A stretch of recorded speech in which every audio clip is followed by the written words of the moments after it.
Curcio en Fórmula. Concluye el día con la información más relevante, el análisis en la voz de los expertos y la agenda informativa del día siguiente. Leonardo Curcio en Fórmula. ¡Comenzamos! Estamos ya en la televisión a través de las pantallas del Grupo Fórmula, en este caso de Telefórmula, en todos los sistemas de televisión restringida, en Sky, en Total Play, en Megacable, en Dish y en los distintos sistemas de televisión restringida. Ya como en la primera hora le habíamos comentado, nos está acompañando Elvis Aaron Presley en esta ocasión para este viernes. Qué mejor, ¿no? Iniciar el fin de semana. Y vamos a iniciar también con un resumen de lo más relevante que ha pasado o que ha ocurrido en México y en el resto del mundo. En las últimas 24 horas se registraron 32.569 contagios, 46 muertes por COVID-19. Moody's recortó la calificación soberana de México de Baa1 a Baa2 y modifica la perspectiva de negativa a estable. El presidente Andrés Manuel López Obrador reconoció un aumento en la inflación, pero dice que no es desmedido y celebra también la calificación de Standard & Poor's a estable. Esto lo dijo hoy en la mañana. A ver cuál es la opinión de esta tarde. Como ya lo había informado en este espacio informativo, la titular del SAT, Raquel Buenrostro, reiteró que fueron los empresarios, en este caso las empresas, quienes pidieron la constancia de situación fiscal, no el organismo recaudatorio. Elon Musk se retracta del acuerdo para la compra de Twitter por $44,000 millones.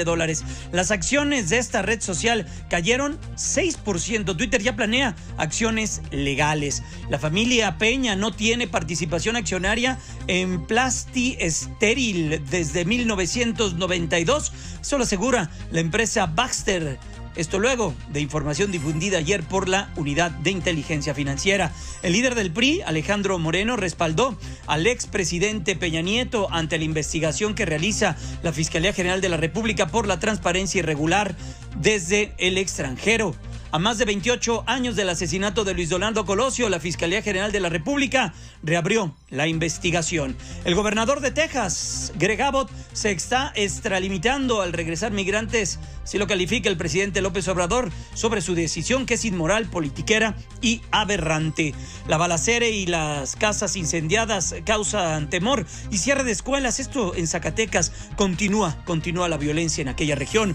Los hermanos Berreyesa Rábago no fueron secuestrados por el Chueco, reveló el fiscal de Chihuahua, Roberto Fierro, quien explicó que el hermano sobreviviente escapó al saber que el crimen lo estaba buscando, en este caso el líder de esta célula del crimen conocido como el Chueco, y ya había asesinado a su hermano. Mañana cerrará un tramo de la línea 1 del metro previo a los trabajos de mantenimiento y de lo que viene para el lunes 11 de junio.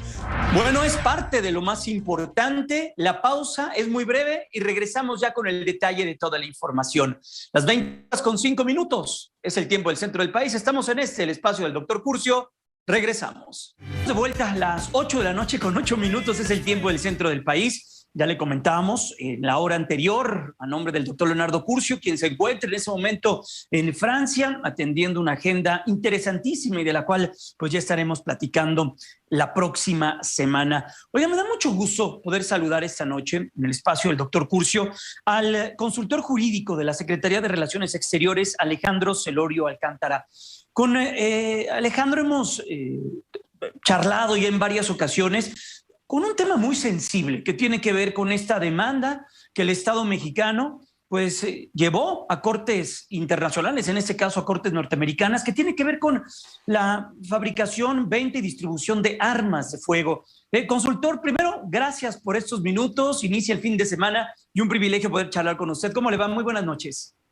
Buenas noches, Jaime. Siempre un gusto platicar contigo, con ustedes y con el auditorio, y gracias por la oportunidad para mantenernos informados. A ver, ¿en qué etapa se encuentra esta denuncia que levantó el Estado mexicano a las empresas? Hemos sabido que se ha avanzado de manera muy positiva, incluso ha habido resoluciones a favor de la misma. ¿En dónde nos encontramos, Alejandro?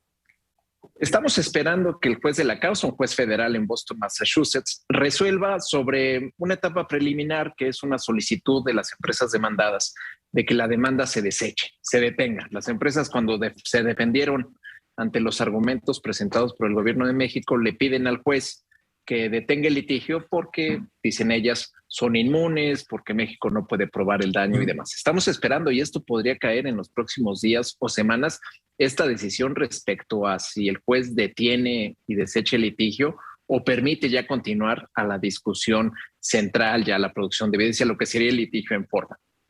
Esta acción del Estado mexicano ha sido reconocida incluso en otras partes del mundo, incluso en propios organismos del gobierno norteamericano, ni qué decir de lo que sucede en nuestro país. ¿Qué significa esto, Alejandro? ¿Qué significa esto para el Estado, para la seguridad y qué es lo que se busca?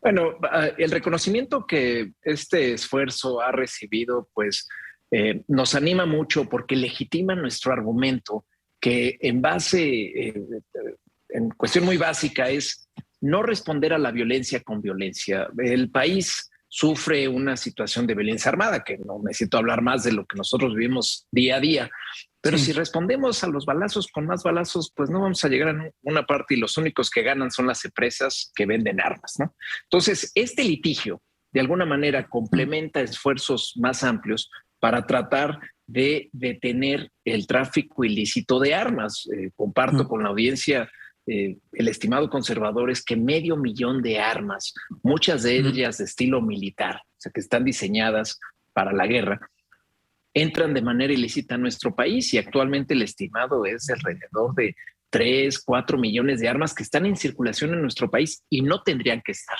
Entonces, atender, combatir el origen de estas armas por medio de la demanda civil que presentamos, pues tendría un efecto cuando obtengamos un resultado favorable de que habrá menos armas en nuestro país. Y si hay menos armas en nuestro país, las acciones del Estado pues tendrán mucho mayor efectividad y podremos perseguirlo a los criminales de una mejor manera.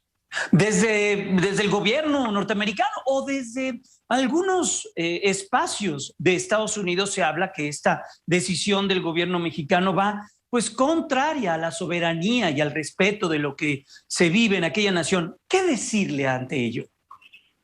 Sí, esta es una cuestión que hemos escuchado con mucha frecuencia, de que la demanda está atentando contra un derecho que está consagrado en la Constitución estadounidense, la denominada Segunda Enmienda, pero no es así.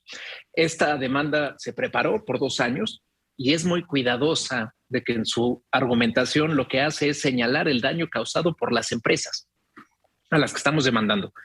No estamos demandando al gobierno de los Estados Unidos, no estamos cuestionando este derecho constitucional que existe para comerciar armas. Lo que estamos diciendo es que las empresas son negligentes, es decir, no toman el cuidado razonable para que sus armas no lleguen a manos de criminales. En realidad es una demanda muy básica y sentimos que el juez va a poder quitar todos estos cuestionamientos políticos de si es o no contra la Segunda Enmienda y va a decidir que en realidad estas empresas son responsables de la falta de cuidado y de la forma como comercian sus productos.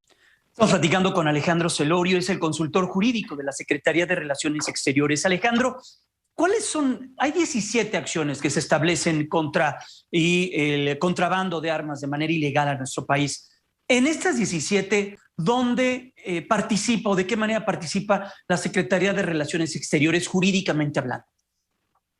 Bueno, nosotros tenemos un área que coordina la relación de seguridad con los Estados Unidos en el marco del entendimiento bicentenario. Hay muchas acciones de coordinación, no solo a nivel fronterizo, como patrullajes espejo, pero también compartir información. Hay muchas cosas que se están haciendo y precisamente tengo la oportunidad ahora de decir que una ley que recientemente se aprobó en el Congreso estadounidense le da ahora más herramientas a las autoridades estadounidenses para perseguir el tráfico ilícito. 2 cosas más que hacemos.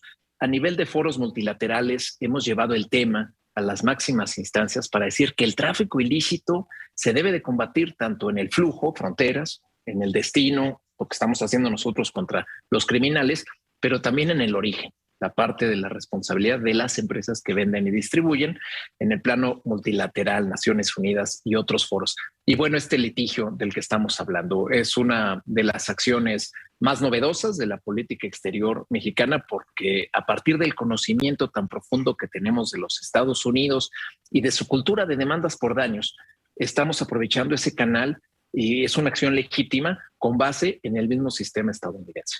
Alejandro, también cómo transitar y cómo argumentar que pues esas armas que se venden en Estados Unidos pues entran de alguna manera y la porosidad, la cantidad de kilómetros que tenemos en una frontera con las características que tiene la frontera de México y Estados Unidos, pues también genera una responsabilidad de este lado. ¿Ahí cómo manejarlo? ¿Y cuáles serían los argumentos para sostener una demanda con estas características? Claro que sí. Nuestra frontera y la disposición de fuerzas de seguridad está pensada en el entendido de que el mercado legal de armas en Estados Unidos, con su regulación actual, pues se tendría que quedar en los Estados Unidos. Uh-huh. Es sorprendente. Los Estados Unidos hasta hace un par de semanas no codificaban el delito de tráfico ilícito de armas. No existía ese delito. Wow. Las restricciones en los Estados Unidos actualmente están dispuestas para que únicamente las personas que quieran comprar armas para su uso, para actividades recreativas, pues las puedan comprar. ¿Cuál es el problema? Y ahí es donde viene uno de los argumentos de la demanda. Que las empresas a las que estamos demandando y en general la industria de las armas, sabiendo que sus armas las utilizan para matar a niños en escuelas, para disparar en eventos masivos, para ser traficadas hacia México, no hacen algo para evitarlo. Entonces, hoy día, una persona, un prestanombres, puede comprar 10 armas y sin mayor problema. Puede comprar al día siguiente 10 armas más y así, y no hay ninguna restricción. La industria de las armas actualmente le vende a cualquier persona con la menor restricción posible. Lo único que piden es que acredite que tiene más de 18 años. Y hay muchas cosas que, como cualquier otra industria, podrían hacer para evitar que sus productos no se utilicen para cometer un delito, para cometer un daño. ¿Podría ser una cuestión de frontera? Quizás, pero la apuesta de los esfuerzos del gobierno de México con esta demanda es ir al origen de 500,000 de armas anualmente. Aunque pusiéramos todos nuestros esfuerzos para proteger la frontera, seguiríamos recibiendo 500,000 de armas. Es por eso que en lugar de disponer de los recursos de los contribuyentes para proteger el tráfico, para evitar el tráfico en la frontera, lo hacemos, pero también vamos hacia el origen. Mira, interesante argumento y también, pues sí, sólido, ciertamente, en ese sentido. Por último, Alejandro, viene una reunión muy importante la próxima semana entre el presidente López Obrador y el presidente Joe Biden. Ustedes estarán también pues encabezando estos esfuerzos como la responsabilidad que tienen de la política exterior. ¿Se planteará en algún momento, quizá no entre los mandatarios, pero en las mesas de trabajo plantearán y preguntarán cómo va ese tema de la demanda? Quizás no la demanda en sí, porque el Ejecutivo estadounidense es muy cuidadoso de no intervenir en lo que hacen sus cortes. El judicial ha sido la práctica. La mayoría de los países funcionan igual. Entonces, no creemos que el tema de la demanda se trate. Pero un tema en el que seguramente sí se hablará es cuando se hable de migración. Okay. Las armas generan violencia. La violencia genera desplazamiento interno y después flujos irregulares. El tráfico ilícito de armas, el mercado tan negligente, el comercio negligente en los Estados Unidos genera migración, es una causa más de raíz de la migración. Entonces, mucha gente está escapando de sus países, principalmente en Centroamérica, en Haití, por ejemplo, de situaciones de violencia. Y todos esos países tienen sistemas jurídicos en el que el comercio de armas es mucho más restringido. Y sufren en el orden del 70-90% de un tráfico ilícito proveniente de los Estados Unidos. Entonces, para evitar la migración, también tendríamos que controlar el comercio negligente de armas. Pues Alejandro Celorio, consultor jurídico de la Secretaría de Relaciones Exteriores, gracias en verdad por estos minutos. Y pues vamos a estar muy al pendiente de los avances, la información y el sentido que tomen las decisiones jurídicas en Estados Unidos que tienen que ver con esta demanda, sí necesaria, y también, pues sí, con un resultado que a todas luces deseamos sea positivo para nuestro gobierno y el Estado mexicano. Alejandro, cuídate mucho y que tengas un excelente fin de semana. Muchas gracias. Buenas noches, Jaime.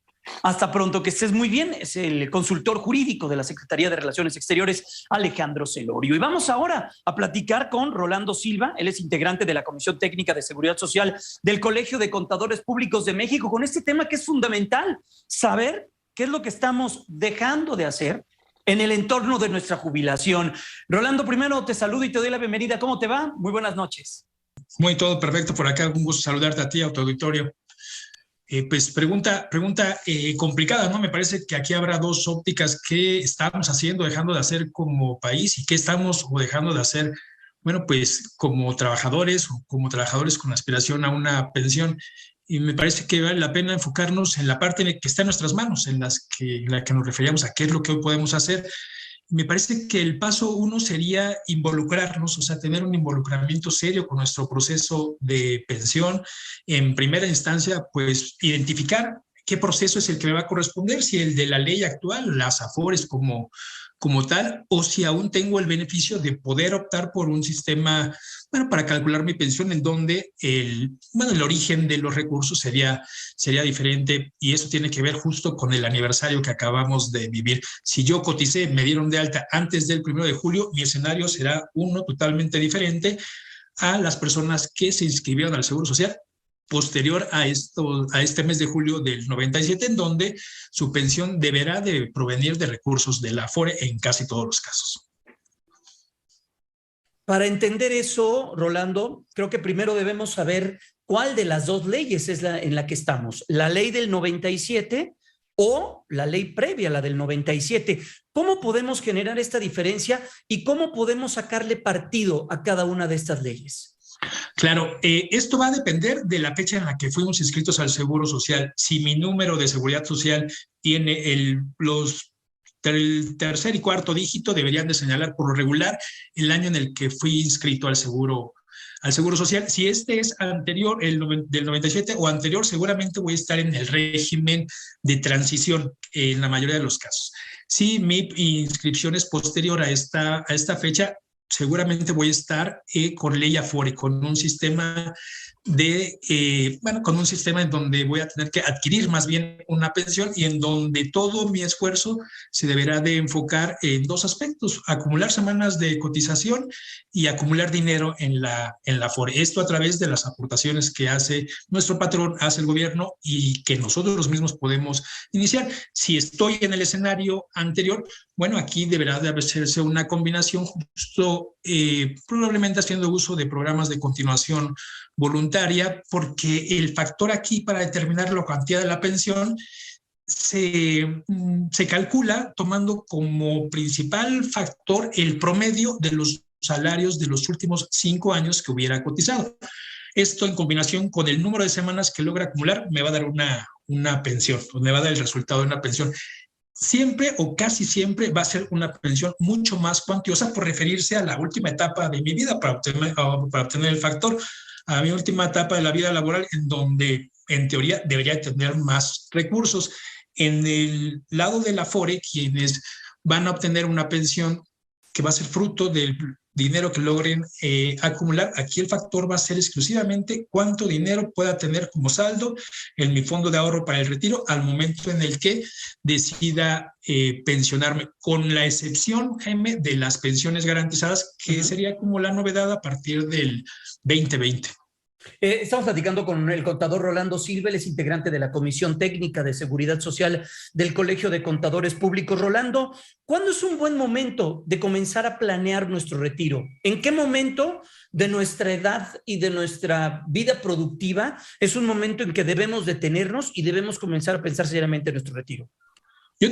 Sí, yo te diría que hay un momento ideal, y es lo más temprano posible, desde el principio, desde el momento en el que... Pero ya vamos tarde. Decido, claro, sí, por supuesto que en la mayoría de los casos vamos tarde. Es un tema cultural, no tenemos la prevención. El hábito del ahorro, en los mexicanos por lo general, pues tomamos la muerte con cierta ligereza, ¿no? Y el envejecimiento en consecuencia de la misma forma, y hasta que no nos duele algo no vamos al médico, y nos pasa lo mismo en el aspecto financiero. El mejor momento es hoy, y el ideal, ¿no?, de poder tener la posibilidad de viajar en el tiempo debió haber sido en el momento en el que me inscribí. Hoy los jóvenes tienen un escenario mucho más cuesta arriba, mucho más complejo, y creo que el primer paso que deberíamos de difundir es el involucramiento, saber en qué AFORE estoy y saber qué es la que más me conviene. Hoy las AFORES tienen diversas diversos beneficios, diversos rendimientos que no van a ser los mismos para toda la vida. Entonces, de alguna manera tendré que irme involucrando y cambiar de Afore cuando los indicadores así me lo señalen, y definitivamente comenzar un esquema de ahorro adicional.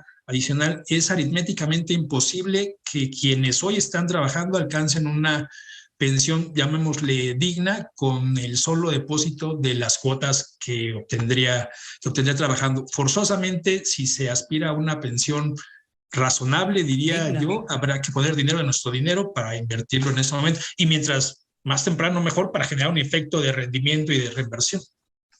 Para entender esto, Rolando, a partir del 97, la pensión y la jubilación es parte fundamental de nuestra propia responsabilidad. En nadie más recae esto. Totalmente. El saldo de tu fondo de ahorro para el retiro debería de ser parte fundamental de tu patrimonio. En la mayoría de los mexicanos debería ser este orden. Si tenemos una casa, la casa sería nuestro número 1 como patrimonio, un auto podría ser el número 2 y el fondo de ahorro para el retiro sería el número 3. Si no tenemos una casa, si no tenemos un auto, nuestro patrimonio es la Afore, y es alto el porcentaje de trabajadores que no conocen en dónde está, e incluso alto el porcentaje de trabajadores que nunca eligieron una Afore a pesar de seguir trabajando, y esto merma el resultado. Quien no eligió una Afore con oportunidad y quien no hace el ejercicio de evaluarlo con frecuencia, es sencillo, va a tener menos dinero cuando necesite utilizar ese dinero para comprar o adquirir una pensión. Rolando, los cambios que se registraron en la ley hace no mucho, en el 2020, me parece que fue, cuando hay una obligatoriedad que va a ir incrementándose para que la tasa de retorno sea mayor. Hoy es del 6.5, tengo entendido que es patrono, que es el patrón, que es el gobierno y que es uno mismo, ¿no? Las aportaciones te dan el 6%. Esto obligará a que en el mediano y en el largo plazo esto se llegue hasta los niveles del 15% y 6%, ya igualándonos con otros países, incluso Colombia, y hay países que están caminando en ese sentido. ¿Esto que pasó hace muy poco es una buena noticia para nosotros? Sí, definitivamente es una buena noticia. Incluso se homologan o se limitan, podríamos comenzar a hablar de un tope en las comisiones de las Afores, que como dato cultural y que explica mucho la situación en la que estamos, comenzaron con un 13% sobre el saldo que teníamos en la Afore. Digo, eso era muy lógico, aritméticamente era claro que íbamos a terminar en ese sentido. Se incrementa gradualmente, vamos a ir ascendiendo a través de un transitorio hasta el 2030, en donde deberíamos estar alcanzando ya porcentajes cercanos al 15% del salario que se esté registrando ante el Seguro Social. Esto va a ser gradual, quiere decir que estaríamos comenzando a cotizar en la forma en la que deberíamos de cotizar, comenzando a apartar, a separar dinero para este propósito ya en estas dimensiones a partir de 2030. Hace falta mucho tiempo y veremos este efecto ya como parte integral de una pensión, pues 25 años después, 20 años después. La generación que está en el Inter debe de tomar medidas por su cuenta propia. Adicional, este porcentaje que se incrementa va, como muchas de las medidas actuales, totalmente a cargo del patrón. Efectivamente, hay una parte del trabajador que no tiene gran modificación, una recomposición de las aportaciones que da el gobierno, las aportaciones sociales, que por la combinación de UMA y salario mínimo prácticamente se queda fuera de la ecuación, y es el patrón el que recibe la mayor carga. Entonces habrá que estar atentos a tener un salario correctamente registrado y a cotizar, ¿no? A evaluar este tema, y sobre todo a ser conscientes de que un poco más de efectivo a cambio de un programa, de un respaldo de seguridad social, no siempre va a ser buena idea. De hecho, difícilmente sería buena idea. Por último, y algo que no está dentro de nuestra cancha como usuarios de los sistemas de ahorro para el retiro, ¿qué ves en tema que tiene que ver con las comisiones? Y esto que ha sido muy polémico. De hecho, la competencia fue durísima entre las Afores, se peleaban entre los consumidores, luego te cambiabas de Afore, ni sabías. Todo eso ya ha cambiado. Ya hay, tengo entendido, el número de Afores quizá todavía se pueda reducir un poco más. ¿Cómo ves todo lo que está alrededor de las comisiones, que ha sido y ha generado una gran polémica? Sí, el tema de las comisiones en un principio, creo que todos lo podemos decir con claridad, era un costo abusivo, ¿no? Abusivo sobre todo cuando se estaba generando un saldo que pretendía incrementarse. Hoy tenemos regulación que hace un tope con una referencia a un promedio de algunos países que se asumieron como comparables. No sería gran problema la comisión que fuera si el rendimiento fuera mucho mayor. O sea, si me estás generando una comisión del 2% y mi rendimiento es 1, es exageradamente caro. Claro. Si mi rendimiento es de 5 y la comisión es de 3, pues bueno, ¿no? Estamos hablando de un tema distinto. Al final del día mi saldo va a crecer. Creo que habría que enfocarse más en la movilidad, en la flexibilidad de estas inversiones, sin descuidar, por supuesto, el riesgo para que se hiciera lo que se tiene que hacer con ese dinero, que es generar rendimientos. Imaginemos que es dinero que está disponible por un periodo muy largo de tiempo. Quien comienza a ahorrar en su vida laboral, en promedio debería de dejar ese dinero disponible para inversión durante 25 años. Creo que se podría hacer mucho más en cuanto a generación de rendimientos, y que con el tema de las tasas hoy pues es sencillo. Claro. Tenemos un referente, no tenemos un referente combinado de 3 países con políticas distintas en este sentido. Creo que estamos mejor en ese sentido. Y por último, también utilizar, yo sé que la necesidad es mucha, los momentos económicos que vivimos son complejos y bueno, pues las urgencias también tocan a la puerta sin previo aviso, pero intentar en lo menos posible tocar el dinero que tenemos ahorrado.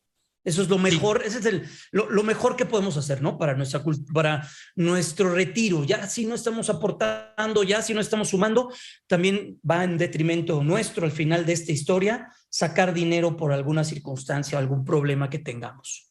Sí, totalmente. Hay 2 caminos para sacar dinero antes del definitivo, que sería una pensión o la negativa de pensión, y es matrimonio, en donde no es tanto el impacto porque no resta semanas de cotización, y el otro es la ayuda de desempleo, que además del dinero, que financieramente no es tan favorable sacarlo, ¿no? Antes de que llegue a su plazo de conclusión, resta semanas de cotización, lo que podría ser la diferencia entre que pudieras tener una pensión garantizada o no la pudieras tener, un monto diferente. Pensemos en esto: sacar dinero de nuestro fondo de ahorro para el retiro es como pedirnos dinero a nosotros mismos, pero nosotros mismos ya en una etapa de cuando seamos adultos mayores, quizá mucho más complicado. Si hoy nos cuesta trabajo con las condiciones, pues a lo mejor adversas que tenemos, cuando a eso se haya que agregarle el factor de una edad avanzada, va a ser mucho más complicado. Nos estamos pidiendo dinero a nosotros mismos cuando estamos en posibilidad de generarlo, siendo que ese dinero tiene como destino cubrir nuestras necesidades,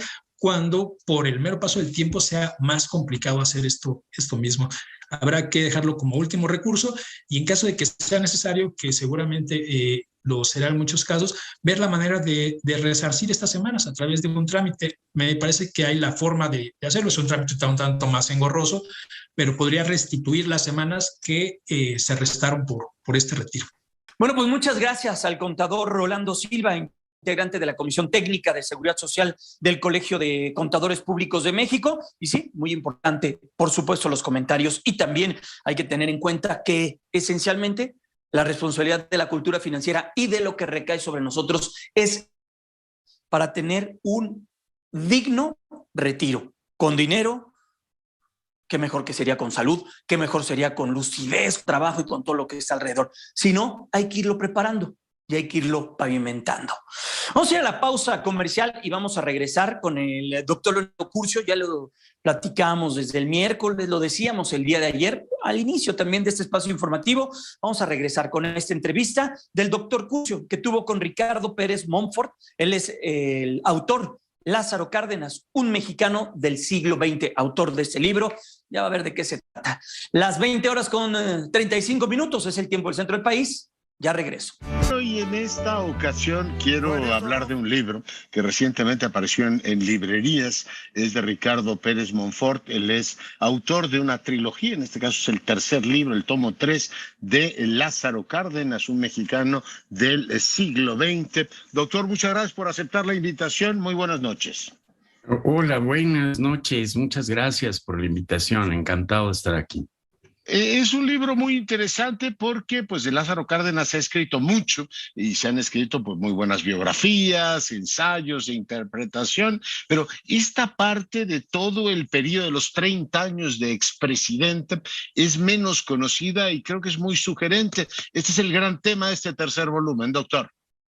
Sí, bueno, esta tercera y última parte de la biografía del general Cárdenas va de 1945 hasta el año de su muerte, que es 1970, y que en efecto es un periodo que se conoce poco en la vida del propio general Cárdenas, aunque un periodo en el cual estuvo todavía muy activo, no solamente en México, con muchas actividades, sino también en su propia proyección internacional.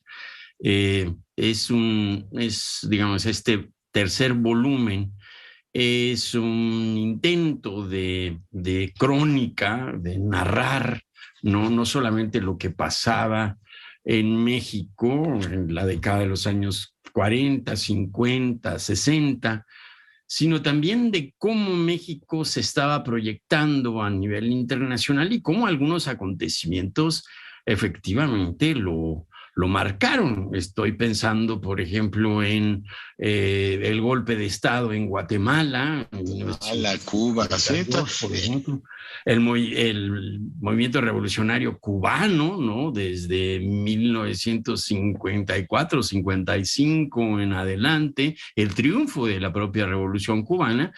Y bueno, no se diga los acontecimienlos en México de la década de los años 60, como el movimiento ferrocarrilero, 68. Luego, es ¿no? muy, Hasta es muy interesante la mirada que pone usted sobre, efectivamente, desde digamos, México entra a la parte civilista de Ávila Camacho, deja el poder efectivamente en este caso alemán, la relación que hubo entre ellos y todo el periodo de la Guerra Fría.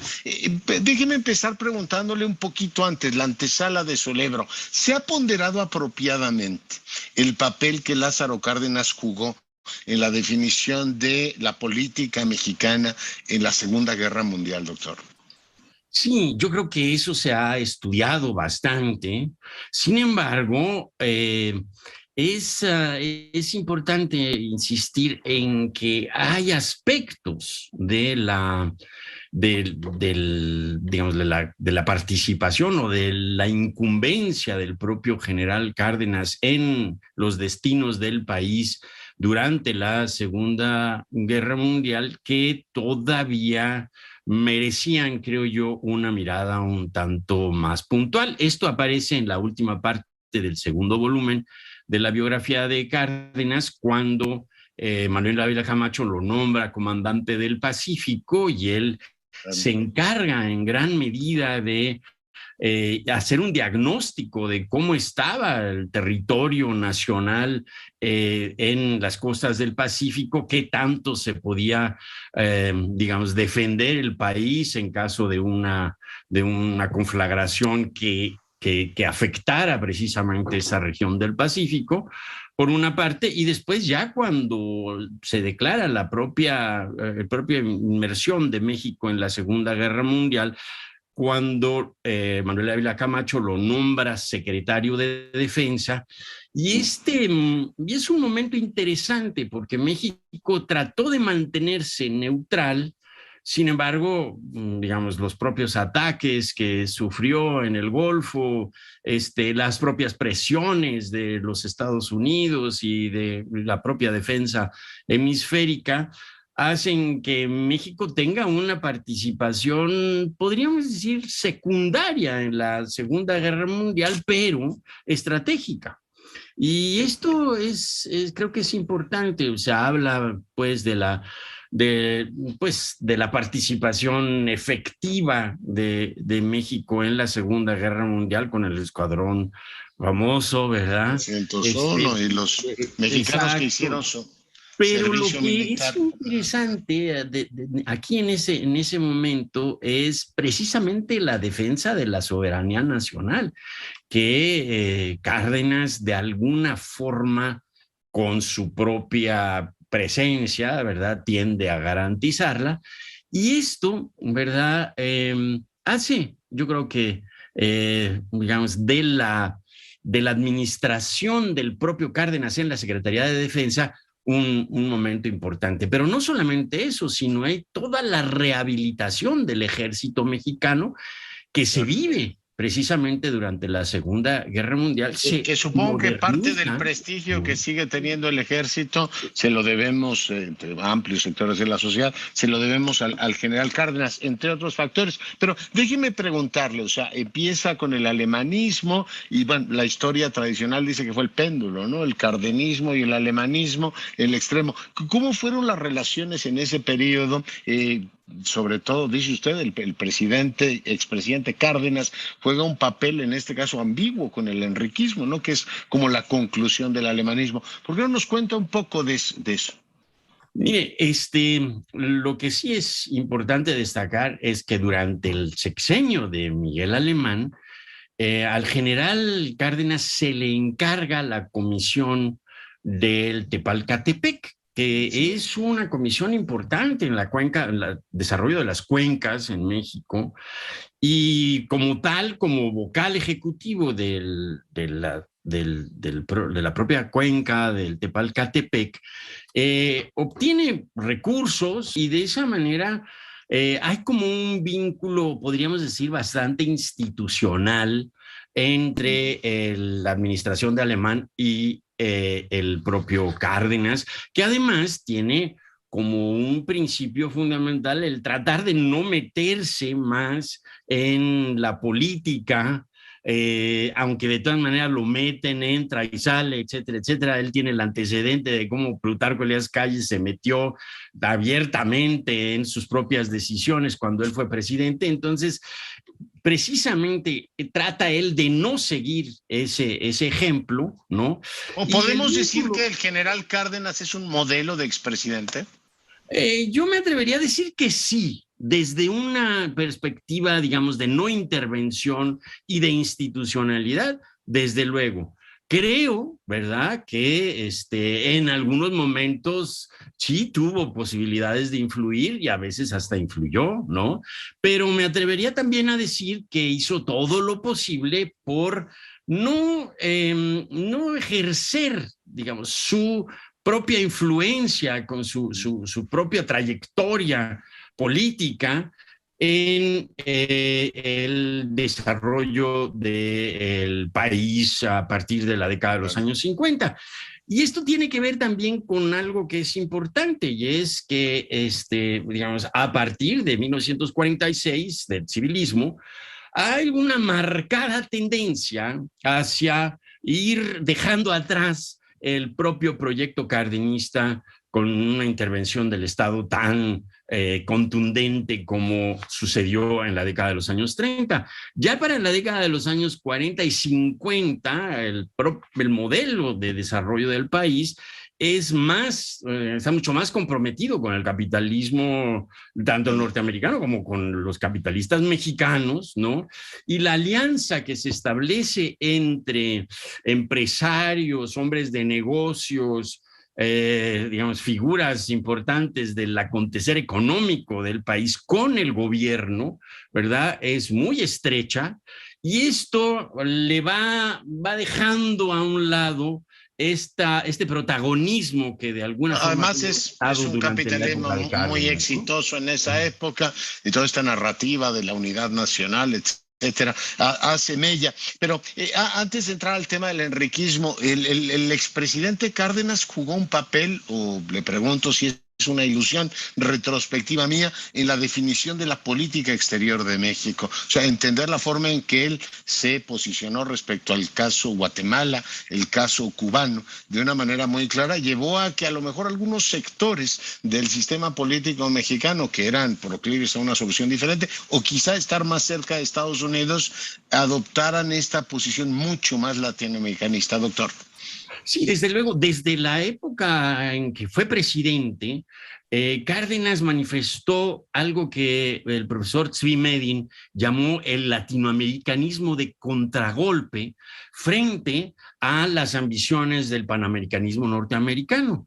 Entonces, Cárdenas estuvo muy consciente de, sobre todo ya, digamos, en la época de la Guerra Fría, después de la Segunda Guerra Mundial, estuvo muy consciente de cómo muchos países o varios países latinoamericanos estuvieron intentando deshacerse de esta posición tan hegemónica del imperialismo norteamericano, y uno de los casos fue Guatemala, ¿no? Guatemala intentó hacer su propia revolución muy pacíficamente, podríamos decir, o no agitando demasiado las aguas, y desde luego Cárdenas estuvo pendiente de ella. Cuando le dieron el golpe a Jacobo Arbenz, él fue una de las primeras personas que se manifestó en contra de la intervención norteamericana en Guatemala. Y lo mismo había sucedido, ¿verdad? No solamente con la propia Guatemala, sino también había sucedido a nivel mundial, ¿no? O sea, Cárdenas está pendiente de lo que está pasando en el canal de Suez, por ejemplo, está pendiente de lo que está pasando en Irán, ¿verdad? Es toda la época de los grandes, digamos, artífices de la liberación nacional, ¿no? Indonesia, los semidioses que llamó la Couture, ¿no? Los constructores de patria. Pero, ¿y cuál fue el papel? Porque después, cuando vino el 88 y el ingeniero Cárdenas fue candidato, se habló mucho de estas oposiciones cismáticas, ¿no? Que salen del gobierno. ¿Cuál fue el papel del general Cárdenas en la relación, o qué tipo de relación tuvo con el enriquismo?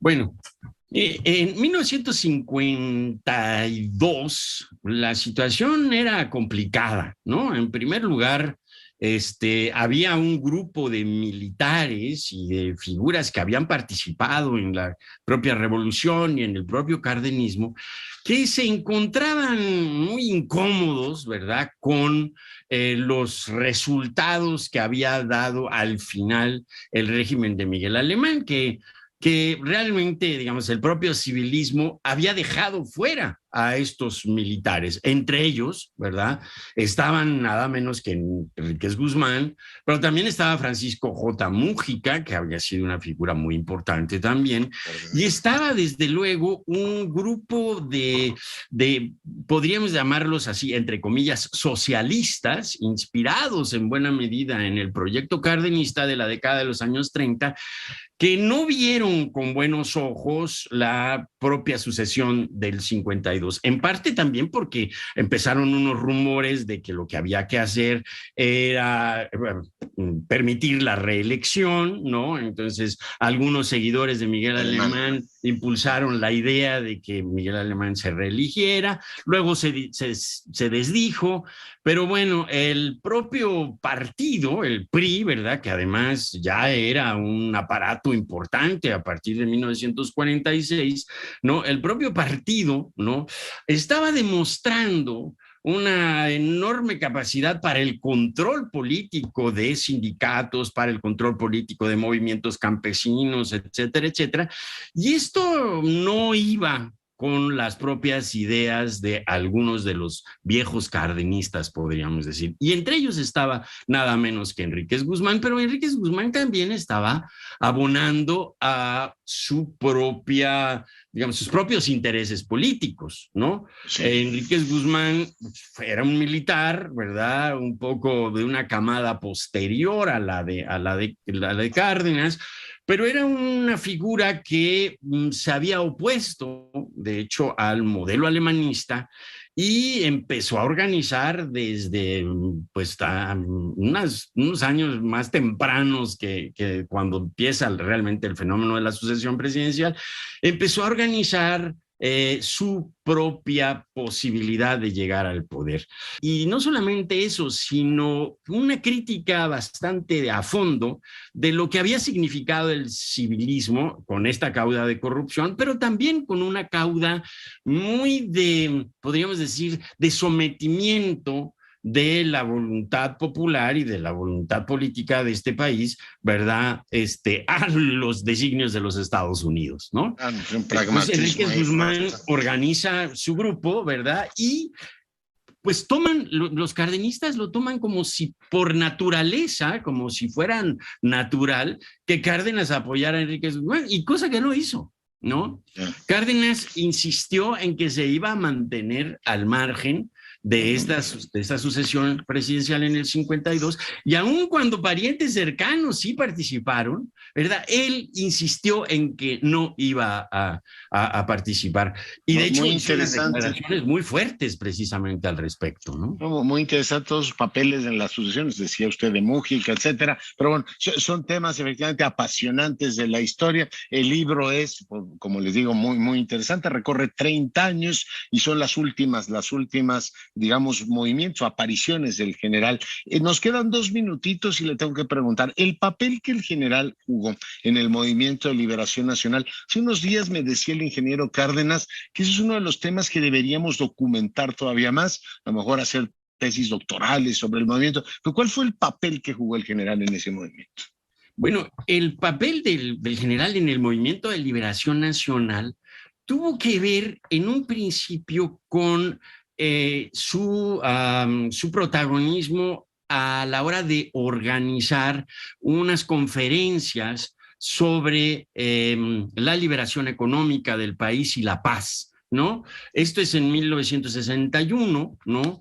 Y él fue una figura importante. Sin embargo, el gobierno en ese momento de López Mateos, con una figura tan reaccionaria como Díaz Ordaz como secretario de Gobernación, atacando a todo lo que significara algo que oliera un poco a izquierda, ¿no? Hizo lo posible porque estas conferencias no funcionaran.